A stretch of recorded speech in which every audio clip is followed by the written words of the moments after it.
Are you gearing up for an exciting trip to the Maldives from India? Well, it's time to get familiar with the visa process. And guess what? It's simpler than you might think.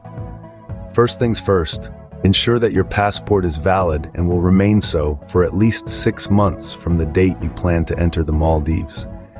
This is a universal travel requirement that applies to virtually every international journey. Next on the checklist is your flight tickets and accommodation. Having confirmed round-trip tickets and proof of accommodation for your stay in the Maldives is highly recommended. This not only streamlines your travel plans, but also aids in the visa process. Once you've touched down at Malé International Airport or any other entry point in the Maldives, make your way to the immigration counter. Here, present your passport, the completed arrival card that you'll receive on your flight, and any other required documents. Now comes the good part.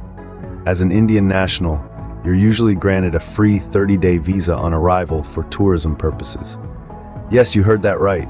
And if 30 days isn't enough to soak up the sun and beauty of the Maldives, there's a possibility to extend your visa for an additional 60 days through the Department of Immigration and Emigration in Malé. Keep an eye on the calendar though.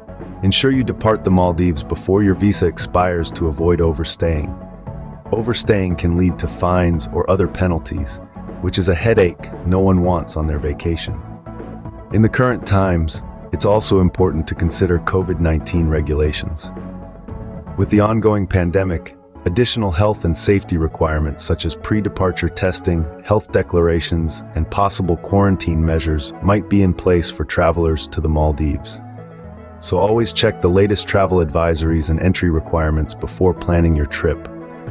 Remember, visa policies and requirements can change. Always verify the latest information from the official website of the Maldives Immigration, or consult with the nearest Maldivian embassy or consulate before you travel. So there you have it, a simple, easy-to-follow guide to obtaining a visa for the Maldives from India. Happy travels!